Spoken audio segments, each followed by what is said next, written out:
All right. Hey, everybody. Today is Thursday, October 28th, 2021. And this is another great episode of On the Fly with Kai. We're so glad you're here, either live or virtual. Today, I'm super excited. I get to bring to you my mentor and my business partner. I've had the blessing of working with this gentleman literally for almost 20 years now. And I've learned so much from him, from work ethic to cause to you name it. He originally had 10 years in retail, went on to have a sales force in the medical device arena, then went on to go to the home based business. And he's been there and made his home there for over 25 years. And so I'm just thrilled and excited to bring to you a gentleman who walks the walk, talks the talk, earning over $500,000 a year in this venture. Please help me welcome Mr. Craig HEPNER. Hi, sir. How you doing? Top of the morning to you, Kai. What a pleasure to be with you. Thank you for that kind introduction. The feeling is extremely mutual. And I feel like this is going to be an easy interview because I know you so well. But, for those that haven't had a chance to really meet you, I'd love for them to hear about, you did the traditional, route. You went and did retail and managed a chain, 10 stores or 10 years with retail stores. What made you kind of have that aha moment where you're like, I need to go do something bigger, greater, better, be my own boss? Because I always that's why I start all my interviews. Well, initially, Kai, I was just an employee of one of the stores while I was going to college. And I continued to get put on probation at a local junior college because I was so into surfing at the time. So, and then I started having a family. And all of a sudden I was managing one store, then I went to 3 stores, and then to 5 stores. And then eventually I became the general manager of the entire chain. And even though my workload went up and my hours went up, my income didn't go up at the same degree. And I realized that just managing someone else's business, I was working for their goals and dreams, and oftentimes at the expense of my own. And I knew that I eventually needed to own my own business and venture out. And you went sort of a traditional route. Tell them what your first venture was, where you had a sales force, and because I don't think people know that. Like they just think there was. Your background's very similar. I had the career thing, then I went and was self-employed, traditional, then I went to home-based business. So, what was your in between there? So after about 10 years of managing a chain of retail stores, we bought a house that went up 2.5 times in value in 5 years, and took my 3 sons on a 6-month road trip around the United States, Baja, Mexico, all the states except for 5 islands in the Caribbean, 5 provinces in Canada. And that's when I became aware that I need to get involved in residual income because I love to travel. I love to have time freedom. I want to be present with my children, be in the moment. And I couldn't do that in retail. I mean, I was working 6, 7 days a week during the holidays. We were working, 14, 15-hour days for 30 straight days. And I could just tell that wasn't the lifestyle I wanted. So I was introduced to patient and equipment financing, and I actually knocked on doors, if you can imagine, looking for business. And the retail taught me some sales and some marketing and management experience, but knocking on doors took on a whole new level. And my business started to take off, and I had more referrals than I knew what to do with. And so I started to hire a sales force. And this was the first time I'd ever done anything like this. And so I put together an attaché of some initial materials, trained them, and then took them out in the field and did field training with them. And so that was my first experience of earning overrides on a sales force. And then also when the dentists, the doctors, the hospitals use my financing, there was residual income involved as well. And that was the first time I experienced leveraged and residual income. And I liked it. And I realized from that point forward, I would never, ever be involved with anything that didn't have residual income. Because let's be candid, Kai, we all want to stop working someday. We just don't want the income to stop. And I love that. You are a great father. But it's funny that you say that because that's why I did health insurance when I made that transition from corporate to self-employed. But I just didn't like having to figure everything out. Like you put together the attaché case. Like I liked the fact that I could join kind of a franchise business model where they did all that kind of heavy lifting because it just wasn't fun for me at all. So that's really interesting. What about I know after that you started in the home-based business profession, and it wasn't just like straight to the top. You had companies that you never got paid in, ones that failed, so tell us about, I think you said you had 5 failed home business ventures. What in the world? I mean, obviously, you learned a lot from your failures. I mean, lots. But what in the world kept you going? I mean, it would have been so easy to go back to, managing a retail or going back to the traditional self-employment. What was it about that experience that kept you keep going? And what did you learn? Those are some great questions, Kai. First of all, I knew you only had to be at the right place just once in life to create that significant lifestyle change.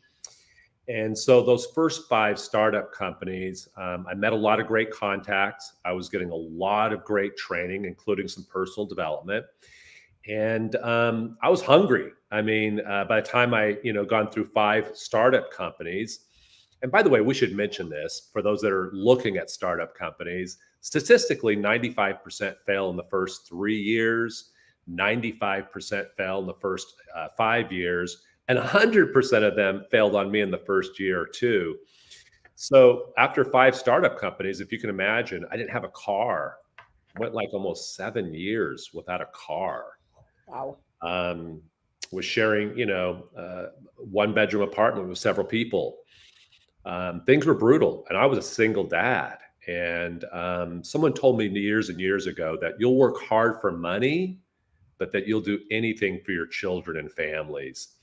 And so, one, knowing that you only need to be at the right place just once in life to make that significant change. And two, my children, were coming up on driving ages, and I wanted them to have safe, reliable, dependable cars. And then I knew university was behind that, and I didn't want them graduating into a lot of debt. And so that motivated me in a big, big way. I was definitely willing to do things for my children and family that I wasn't willing to do for myself. So I think everyone needs to have a big why so you continue to go after your goals and you stay focused on those goals. Yeah, I think unless you're hungry, you may not put the work in that you need to put in. And so I think people see you on the other side of money. Making over $500,000 a year. You've got this beautiful home. But I mean, there was some time that you put in. And so I mean, sometimes I think entrepreneurs, they don't want to see the work side of stuff. They just want to see the fun side. But I mean, you will work your butt off. And so talk to them about your work ethic, because I think, you've arrived, if you will. It's a different reality. What was it like in those first companies, and how hard did you work? And tell people about the real deal. Well, I worked hard in retail, but when you work for yourself, you're willing to work even harder, particularly when you're working towards your goals, dreams, and aspirations. And I had a lot. And so, Kai, I worked my ass off, to be just totally candid, in those first five startups. I mean, I treated them like they were my own, that this was it. I was all in. I mean, I was so committed to these companies that even when the FTC closed them down, because of my past experience in the peace and justice movement and social justice causes, I actually organized a demonstration against the FTC to reopen our company. I mean, I was brutally committed to the very end. I was always the last person to leave each one of those companies. And so I kept that level of commitment, and people saw my work ethic and my integrity. And so when we got to finally this opportunity, for the first time, I saw a rock solid company, not a startup. They've been around for 27 years, number one on the American Stock Exchange 2 years in a row, went to the big board, became one of the 33rd fastest growing stock almost within the first year. And I just absolutely went for it. But I worked just as hard as I did in those first five companies, but this one didn't close down. And I can sincerely say, Kai, what I did in the first 90 days, and most importantly, what I did in the first 3 years. And I did some sacrificing. I really did. There was no TV in my household. I missed some family functions, but I knew that successful people do what unsuccessful people are willing to do. And if you do today what others won't, you're going to have tomorrow what others don't. And so I'm grateful that I sacrificed those first 3 years. I didn't sleep. I remember saying back then, sleep's for the feeble, the weak. I'll get sleep later. So we just went for it. And those 3 years have really set up these last 20 years of just an unbelievable lifestyle. Wow. And, freedom isn't free. You're going to work your face off. And now being, literally, like we said, on the other side of money, what did those 90 days, 3 years look like? So for real, You said you didn't sleep. Was it like, I know you worked with your father. So what did the war room look like Well, early on? let me clarify something. I've actually been in the home-based business now for about 30 years. Wow. And that entire time I've worked with both my mother and my father. And that has been a blessing just in and of itself. Yeah, you can't bring your parents to your retail store with you. Correct. Actually, they would work some of the holidays, but Oh, wow. Okay. yeah, and I have three of my sisters working in the retail stores as well, maybe a couple friends, because during the holidays you just need a much larger, staff. So yeah, I love to sleep until I'm done today, and I've been able to do that now for almost 20 years. But those first 3 years, there was very, very little sleep going on, and I knew that this was a unique moment in time, and I could get my sleep later. But yeah, it's about setting goals and having affirmations every morning and every night, and keeping those goals at the forefront of your mind. And a couple things that I used to keep as a post-it note when we did post-it notes, is I must do the most productive thing possible at every given moment. Wow, that'll keep you really focused. And what can I do today that will get me closer to my goals? And those were two affirmations I read daily for the first 3 years. I just had to stay focused on money making activities and not allow myself to get distracted. I heard someone once say it's easy to get in the zone, it's easy to get knocked out. You've got to protect that attitude. Yeah, you had one too, which is, if my team did what I did today, what would my check look like? You had a couple of those, and I had those on there all the time too. So affirmations, goals, those are a huge part of your success. I also know that you've had, and folks, oh, there are comments, so you can comment on here. Yeah, there you go, KK, love you, woman. She loves her affirmations as well. She's a mindful coach and sells insurance. She's great. And I think these are universal principles all over the place. So, talk to us really quickly, though, about some of the influences that you had in your life. So, some people are very motivated by like movies like The Secret or books that they read. I know you read early on Think and Grow Rich and some other things that influenced you. And so, talk about those early influences and now who are your influences? Because I know Martin Luther King Jr. is a big influence of yours. So, talk to us about your inspiration and influence early on and now today. Yeah, because most of my adult life has been committed to peace and justice, human rights. One of the largest chapters of Amnesty International met at my home for almost a decade. It was one of the most active of all chapters. I went on a human rights trip to both El Salvador and Nicaragua at the height of the conflict and war there.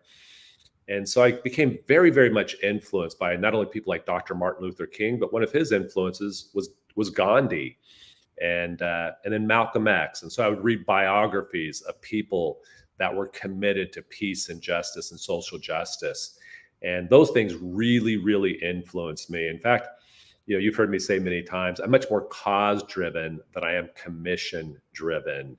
And the only reason I have the level of excitement and commitment after 23 years to this company is the cause and the mission. And that really motivates me. And so I could go down a list of the biographies I've read and the people that have influenced me, but the people that are committed to peace and justice are the ones that really rock my soul and really motivate me to continue to move forward. I love it. And I think early in my entrepreneurial venture, when I did go into the health insurance arena, I went for the commission. I was like, this is going to be great. But I hated it. I was bored and it wasn't making my heart sing and I didn't get excited about it. And it's very, very difficult to work your face off if you don't like it. That is just never going to work for it, right? You've got to be passionate about what you're doing. You've got to be excited. You got to be enthusiastic. The last four letters of enthusiasm are I am sold myself. And until you're sold, committed, and passionate, you're probably not going to receive or achieve the level of success that you're looking forward to. Agreed. And you've had other ventures outside of our company, some dabbling things. How important is it for you to have, multiple streams of income? Because there's a kind of a misnomer. Because I think sometimes if you have multiple streams, you have difficulty concentrating on them. If you've got, because for a while I had my this business and I had my health insurance business, and I sucked at both of them because I was trying to ride two horses. What are your thoughts on that? Because I know now you've got multiple streams, but back then, how was that for you? Yeah, it's been said you can't chase two jackrabbits and catch either. You've got to be really, really focused. And I've seen a lot of people that try and do three, four, five things, and they're just fragmented, and they're not seriously like, I mean, if you're going to have massive, massive success, you've got to be seriously focused on what you're doing. And it's hard to do that with multiple projects. So the things that I've gotten involved with outside of my home based business don't demand a whole lot of my time or energy. There's passive income attached to that. And I felt very, very fortunate. I was able to get my parents and some of my siblings involved in that investment as well. And it's paid off tremendously well as well. But I would never at this stage take my focus off my primary income because I still feel like timing wise, the market share is still ahead of us. I know, Kai, that you and I have had a goal from day one to earn six figures a month. And that is a goal that both of us still have to this day. That's 1.2 million a year. And so that's why I kind of view as my minimum wage, if you will. Yeah, no, and I think if you have a job, you should keep a job and do whether it's real estate or insurance, whatever, on the side till your part-time income equals your full-time income, and treat your side hustle like it's a job so that you can pay yourself like that. But I think there's a lot of people that are oh, I'm going to do like three or four independent ventures, and I've never seen them be successful at all of them. Very rarely, if ever, do they get to a six-figure annual income. They never get to a six-figure monthly income. So, yeah, people need to be aware of, getting too fragmented, allowing distractions. And you said something very, very profound, Kai, that I'd like to elaborate on. And that is, I think one of the real landmines is people going full time into their side project prematurely. I've seen people that were making $4, 5, 6, $7,000 a month part time, but they were accustomed to making $10, $15,000 a month, and they gave up their full time job to pursue something that they were excited about, and they would have eventually surpassed their original income in their job, but they just went into it prematurely, put so much stress and pressure and anxiety into their life that they weren't nearly as effective full time as they used to be part-time. So I agree with you. If you're going to go ahead and eventually go full-time, make sure that your part-time income with your side project has exceeded your full-time income for 3 or 4 months before you make that transition full-time. Yeah, I was guilty of that. I mean, even though I didn't like insurance, I was doing okay. And I was like, well, if I do this, but I didn't know how to work from home. It was a totally different animal because a lot of people are used to going into an office. And you and I, prior to going live here today, we're talking a little bit about going to an office versus working from home. I'd love for you to share those couple of insights that you shared. Because I mean, it's one thing to own a business where it's brick and mortar and you got to go in, which is what I had, versus, being at home. What are some pros and cons when you're evaluating looking at an entrepreneurial venture? Well, you've got to have a real level of discipline if you're going to be working from home because there's just so many potential distractions. And so I'm a person that, not only writes down their goals, but reviews those goals often. And usually the night before I go to sleep, I'll write down what I want to get accomplished the following day. I don't want to wake up wondering, what should I be doing now? I want to have a clear vision of what my day is going to look like the day before I go to sleep, So when I wake up, I'm already in production mode. I'm not going to let distractions get in the way. I'm going to set aside time, Kai. As you know, I love to get to the gym, and it just helps me both physically and mentally, and it does things for my soul that I need. And so I'll set aside time to recharge my batteries, if you will, to make sure I'm, clear-headed and focused on what I want to accomplish.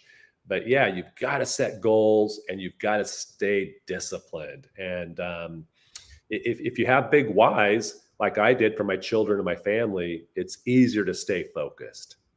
And I feel like I can see that in you. And I didn't know you in those first few years, those first 5 years. I met you 20 years ago and started working together. And so I really wish I could have been a fly on the wall back then and seen what it looked like today. Life looks a little different now for you. And I know it's kind of hard because when people come and they see somebody who's won in whatever venture they want to, I've got a guy who owned a bunch of auto car sales, big lots and whatnot. And he was on the other side. He's like, you see me now. I mean, I have 10 lots and I don't really work anymore. But I mean, he's like, you should have seen me. I mean, I've sold every damn car that came through here.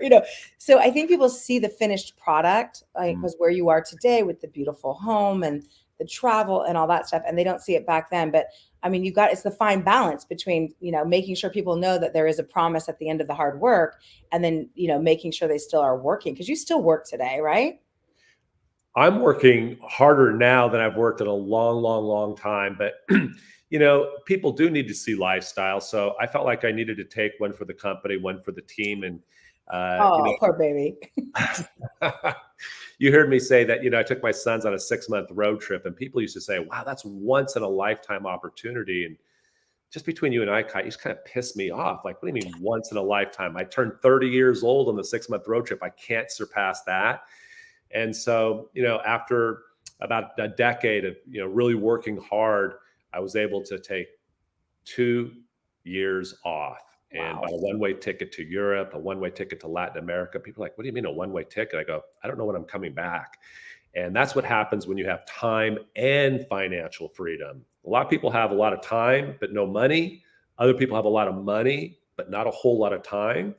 And I love the fact that you can have both. And so to take those 2 years off and travel the world, I enjoyed every moment of every hour of every day. I couldn't imagine it being any better than it was. It was absolutely magical. And I look forward to doing it again somewhere in the near future. And I have no doubt you will. And I love that. It is inspiring to see that, there is a promise after working hard. But it was also kind of interesting too, because I feel like, you are in waves, and in a business like ours, you can work in waves. And I'm not sure that you can do that in every business, but I think every business has seasons, right? So if you own an Hmm. ice cream store, you're going to be working really hard in the summer. How do those waves work, and what kind of advice can you give to people for these spurts of working? Because I think that's the ticket. Yeah, I mean, even in retail, there's waves. I mean, if you don't have a good holiday season, it could cost you the year. Most of the profits come in that month of December. And so in the home-based business, most people can run hard for 90 days. And we just came out of a convention. And so I'm running hard for the next 90 days till the end of the year. And then we've got a 50th anniversary convention coming up next year. I'm going to run hard from January 1 right into that convention. So right now I'm in the middle of 2 90-day runs. And so I know how important those are. My first 90-day run 23 years ago really kind of set me up in many ways for these last 23 years. Wow. I continued 90-day runs for almost 3 years. And seriously, if someone could get very focused, incredibly committed, and really go for it, those 3 years could set someone up for life as well. And I've seen it. It's done it for you. And we talked about, and I appreciate you sharing that, because, you can work hard to play later, or you can just, work hard all the time. Can But I, my can question to you I too is elaborate? like, Oh, go ahead. go ahead. You know, there's either going to be pain on the front end for a lifetime of gain, or those that are playing on the front end, unfortunately, have a lifetime of pain on the back end. It's true. And Let's we've just keep seen it it, real. right? I just want to keep it real. I mean, I'd rather get it out of the way on the front end for a lifetime of financial and time freedom.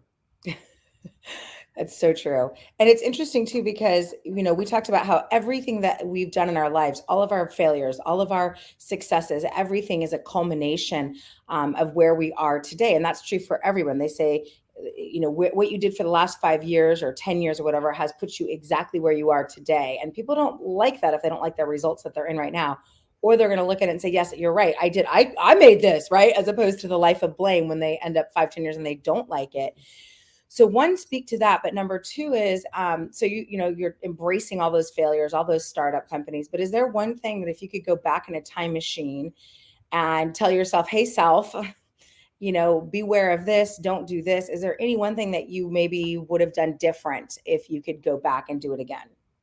One, I would have avoided the first 5 startups. Wow.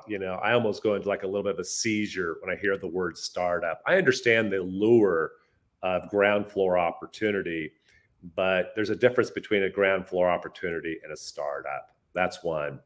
But, Kai, whether it was retail or even before what I was doing, all the little things I did in high school, as you do as a kid, I felt like all of those things led me to this unique moment in time. What I'm referring to 23 years ago.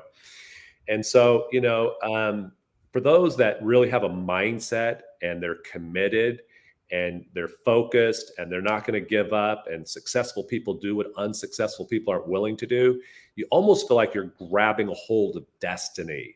And everything you've done in your previous life has led you to this moment in time. And now it's your time, it's your season. And now it's time to really reset those goals, and really go after it. And don't let distractions, don't let anything get in the way. I mean, just absolutely remain focused. And so, I really feel like everything I've done, both in terms of jobs, entrepreneurialism, being in the peace and justice movement, all of that has led me to this opportunity today. And I think most people feel that way, regardless of what kind of business it is, whether it's brick and mortar, home-based business, entrepreneurialism. They feel like, it's destiny. It's meant for them, and they're not going to let anything get in the way. Draw their line in the sand, throw their hat over the wall. It's my time. I couldn't agree more. And when you decide that it aligns with everything that you want, don't do anything else. Just do it until, because, I didn't have the fast results. Like, you made six figures in your first year with this, venture. I didn't. I mean, I made $500 a month. So, but I knew what I was doing wasn't stupid. I knew what I was doing was where I wanted to be. I knew what I was doing. So I would just do it until. I think people quit too soon if they're not getting the results that they want. Kai, my first company in the home-based business industry, my first month was $395. And I put in almost 40 hours on top of my job. And then I really went for it the second month, and my income was $95 for the month. So I know what it's like to be in that situation. My success today has everything to do with my failures in my past. Those first 5 startup companies for 7 years, the personal development, what I learned, the contacts I developed. And, I had people that I actually had terminated from previous companies that wanted to be part of my sales force in the future, only because they knew my integrity and work ethic. Wow. Well, it's hard to believe that we've already come to the half hour here. I know it goes fast, doesn't it? Wow. Um, is there anything, like, if you could just say one thing to entrepreneurs budding or whatever, is there one piece of advice that you would like to leave them with that has been instrumental in you having, I mean, just literally mega success? You're one of the top 12 people in our entire company in lifetime income. So, you certainly have separated yourself from the masses. You certainly have so many nuggets. Like, if you listen to this interview and you hear about the affirmations and the goals and the dreams and the whys and all that stuff, I mean, it's all right here. The formula for success in any business is right here. Is there any last parting comment that you'd like to share that just, you feel like would really help somebody go to the top of whatever it is that they want to do? I mentioned it earlier, but something that really kept me going through difficult times is that successful people do what unsuccessful people aren't willing to do. Someone also said the ladder of success is filled with splinters, but you only fill them on the way down. And something that really got to me, and you kind of mentioned it earlier, all of us are where we're at today based on decisions and choices we've made in the last 3 to 5 years. The beautiful thing about that is the past doesn't have to equal the future. Where we've been in life has nothing to do with where we're going in life. And being at the right place at the right time can expedite that process. So be committed and passionate about whatever you do, but also recognize timing plays a huge, huge, huge factor in one's success as well. And so I will leave you with this. This is an affirmation that I didn't like initially, because when you're $200,000 in debt and you don't have a car, you don't have a driver's license, you don't have a place of your own, they said the whole world is self-made, but only the successful are willing to admit it. Yeah. See, I had a hard time admitting I was a self-made failure. No one wants to go around admitting that. But it was true. I was exactly where I was based on choices and decisions I'd made in my past. I am where I am today based on choices and decisions I made 23 years ago. And I'm so grateful I made those decisions. I'm so grateful I ventured out on entrepreneurialism. Owning your own business, it's where it's at. And that's how you're able to design a lifestyle that you and your family want for your future. What a great way. That's kind of a drop the mic there. I love it. Well, thank you so much. I love you. I love working with you. We've had such a fun 20 years. And as they say, the best is yet to come. And just appreciate you taking the time to share with everybody, either right now live or who will watch this on replay on both YouTube and our Facebook. So with that, I just want to thank you, sir, for being here again. I appreciate your time. Kai, I would be remiss if I didn't publicly express my tremendous appreciation, love, and respect for you. I'm grateful to have you as a business partner, and I couldn't be happier. Thank you so much. Appreciate that. Well, just want to thank everybody for joining us who joined us live today or will be watching this on the replay.